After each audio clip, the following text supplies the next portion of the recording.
Today on the Word Preacher podcast, splitting the Nephites, physical things bound to spiritual power, and being overzealous. I'm Brett Jensen, and this is the Word Preacher podcast.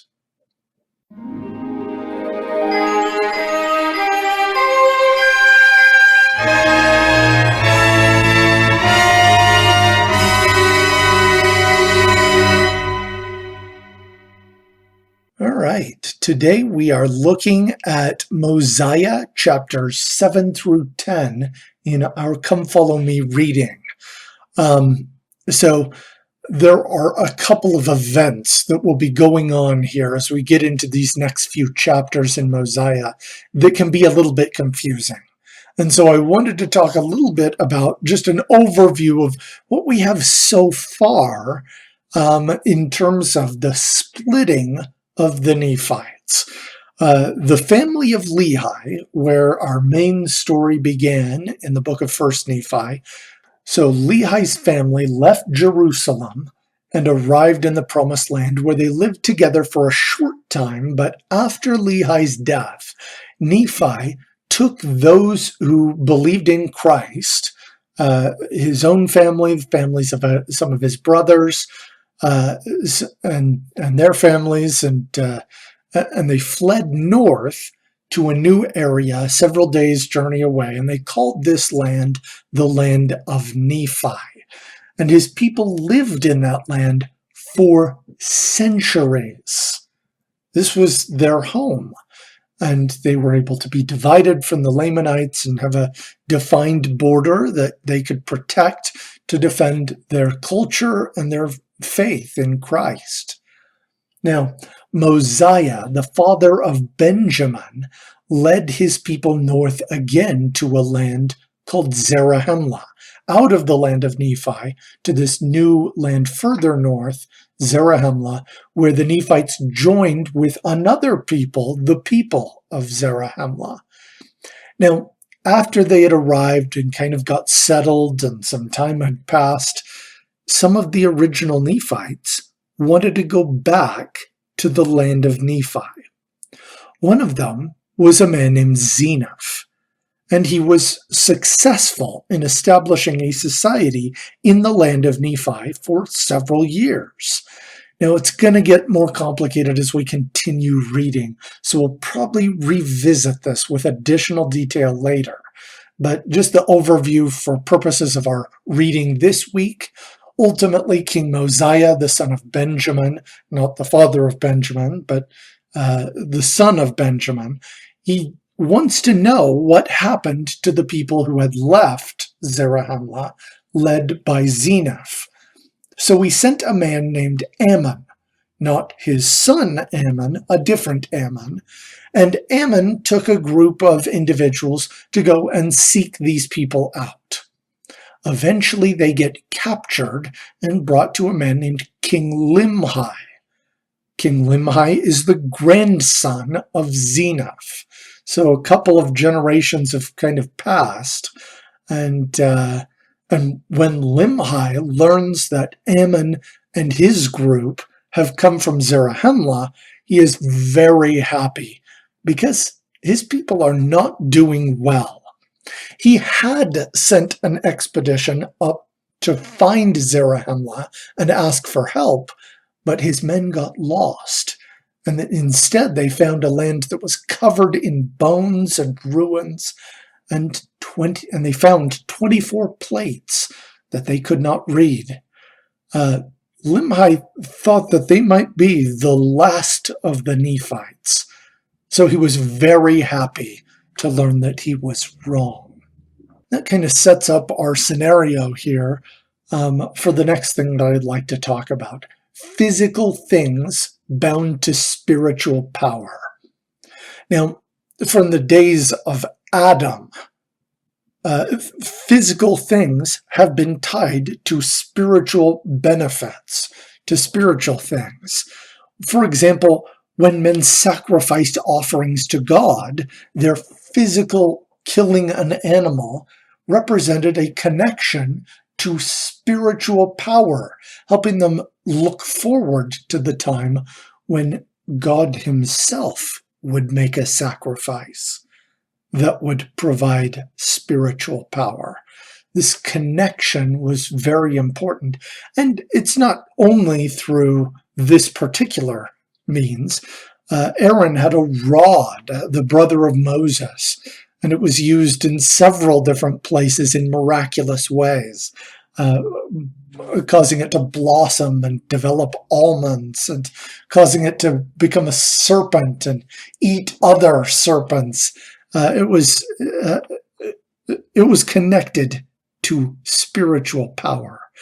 Of course, one of the most obvious and famous examples is the Ark of the Covenant, a physical object, but it was guarded by spiritual rules, and it provided spiritual benefit when it was used properly. And it also provided some problems when it was used improperly. For example, in the case of Uzzah, who thought he was going to steady the ark and was struck dead, or in the case of the Philistines, who put it as a trophy before the image of their god Dagon and found that their image had been totally ruined just by being in the presence of the ark. There were additional examples as well. The clothing of temple priests. There was special showbread used in the temple, only to be used, even though it's a physical thing that could be eaten, it was only to be used in specific ways. The sword of Laban in the Book of Mormon, a physical item that represented a spiritual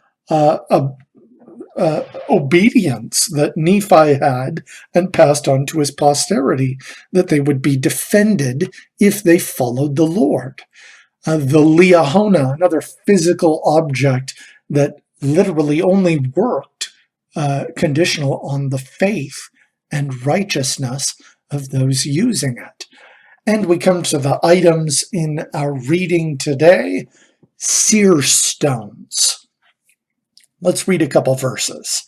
This is in Mosiah chapter 8, verses 12 through 13. And I say unto thee again, knowest thou of any one that can translate? For I am desirous that these records should be translated into our language. For perhaps they will give us a knowledge of a remnant of the people who have been destroyed, from whence these records came. Or perhaps they will give us a knowledge of this very people who have been destroyed. And I am desirous to know the cause of their destruction. Now Ammon said unto him, I can assuredly tell thee, O king, of a man that can translate the records, for he has wherewith that he can look and translate all records that are of an ancient date, and it is a gift from God. And the things are called interpreters, and no man can look in them except he be commanded, lest he should look for that he ought not, and he should perish. And whosoever is commanded to look in them, the same is called seer.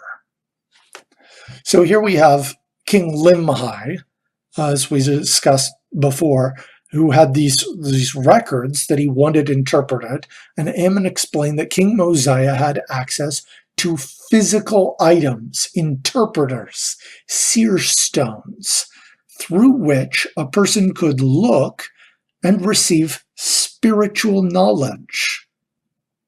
Now, the further humanity progresses technologically, the more mystical and superstitious this sort of thing seems. Even religious people frequently view the religious devotion as a matter of prayer and of intellect, totally separate from the physical world. You get more and more of that even within the Church of Jesus Christ. Certainly, this offers modern society a greater degree of protection from spiritual charlatans who sell snake oil or false relics or placebo-based superstitions. However, this tendency could also interfere with the faith of people in general to believe that God is capable of manifesting his power in any degree of physicality. In some cases, this view relegates God himself to becoming a placebo. The idea that if you believe in him, you can feel better. And that's really the limit of God's interactions with people anymore. The Book of Mormon confirms that God's power is not reserved for spiritual matters alone. Physical stones were used in several places to provide divine light, knowledge, and truth, including the Jaredites, which will be discussed toward the end of this year, and here in this passage, in this reference to the seer stones. This physical item provides a useful medium through which divine knowledge can be effectively communicated. The 24 plates that were discovered by Limhi's people were translated and provided meaningful guidance to the Nephites. An abridgment of this translation is found in the Book of Ether, which we will discuss later this year. In terms of applying this principle, it may not be appropriate for everyone to hunt for stones into which they can look and receive revelation. But physical objects should still be a part of modern worship. This includes physical processes such as in ordinances, with immersion in water during our baptisms, the consuming of physical bread and water in the observance of the sacrament of the Lord's Supper, and the use of consecrated oil for the blessing of the sick and afflicted, as done in the New Testament, as we do even to this day. Clothing associated with temple worship may be mocked by enemies of the church, but even in the Bible, being clothed in particular manner was tied to the reception of spiritual power. In addition, one ought not be content if their devotions have no application in the physical world.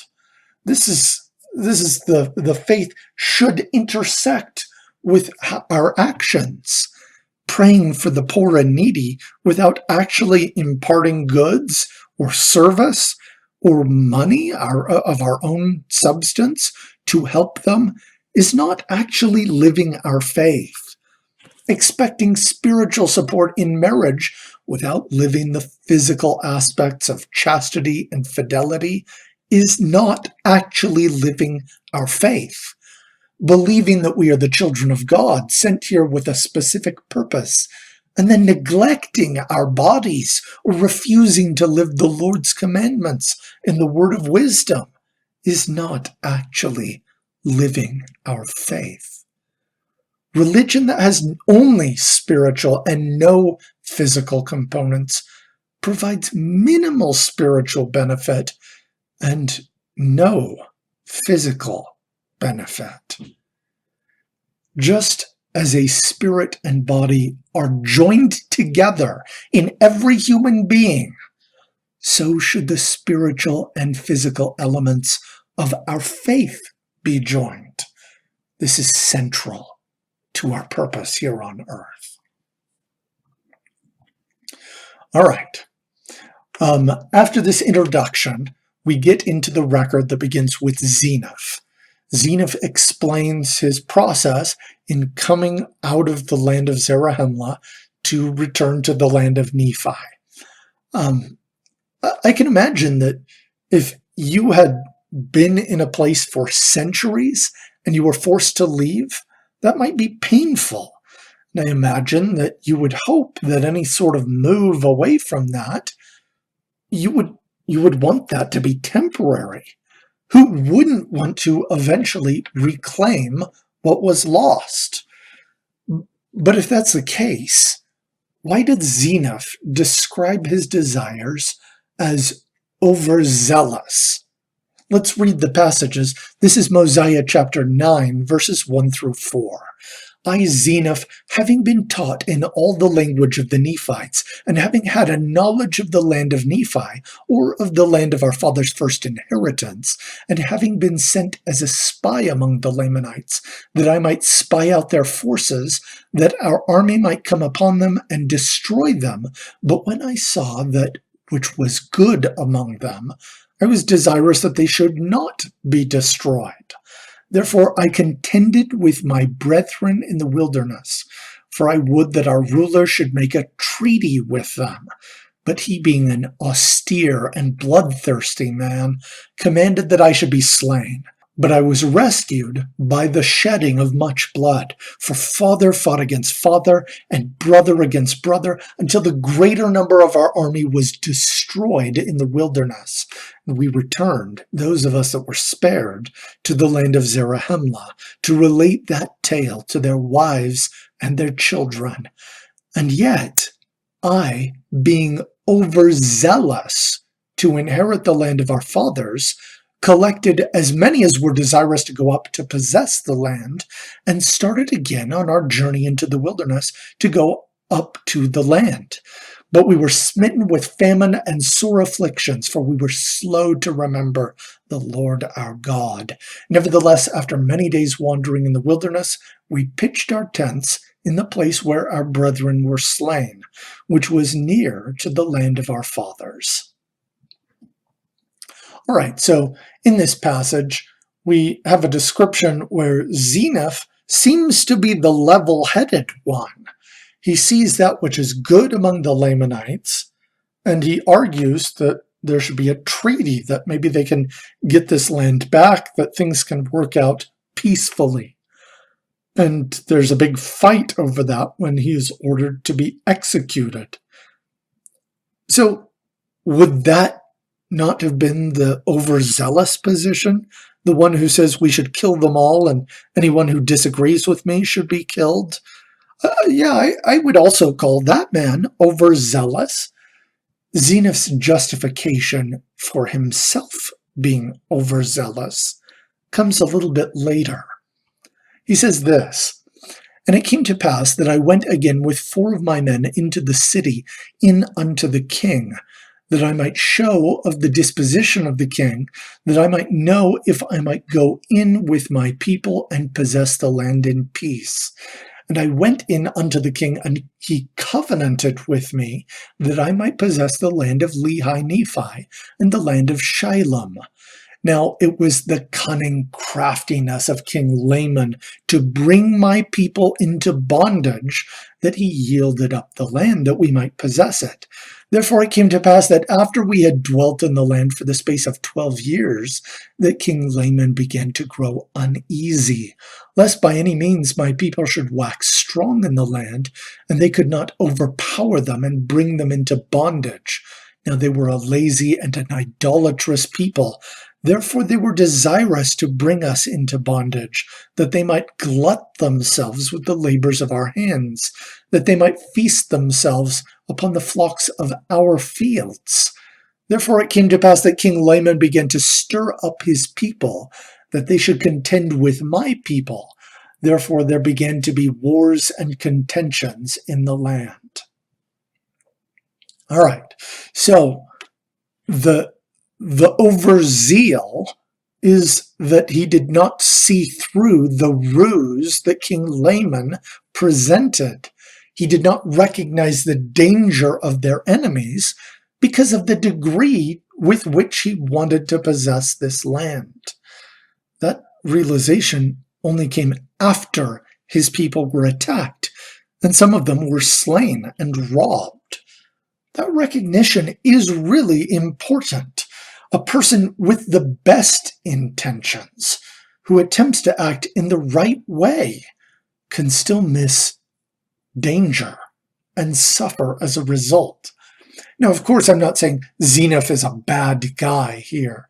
Zeniff is only pointing this out to show that he was not considering all of the danger. And it's not even necessarily bad to want to go back and inherit the land of Nephi.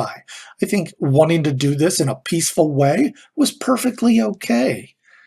But a good person might similarly intend to have good friendship and kindness and underestimate temptation and find themselves breaking the law of chastity.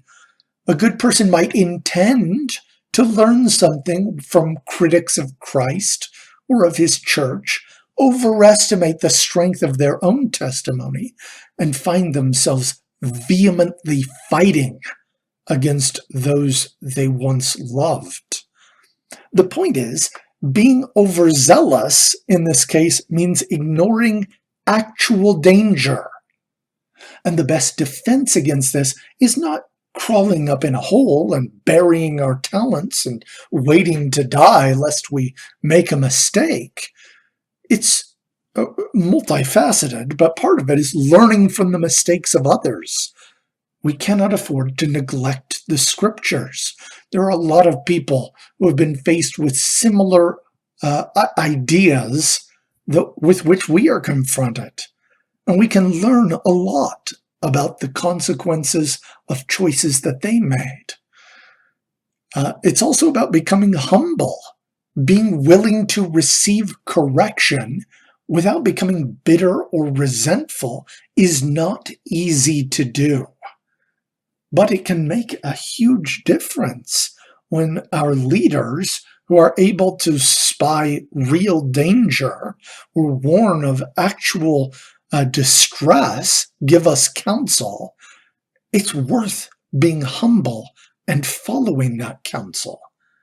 Danger is real, but I think it's just as vital in this discussion to point out that so is help. Jesus Christ has incredible power to rescue. This will prove to be another vital message as we continue studying about the people of Zenith. Danger is real, ultimately, but the counsel of prophets and apostles, the wisdom of scriptures, can spare us from actual harm. God is not just a spirit. We become better when we see how his power connects to physical things, including to us, to our real lives. It is worth seeking to understand complex situations as they appear in the scriptures. Next week, we will look at Mosiah chapters 11 through 17, studying the ministry of Abinadi. Of course, we appreciate all the support for the Word Preacher podcast. Continue to study the Book of Mormon on your own. And as always, fight on.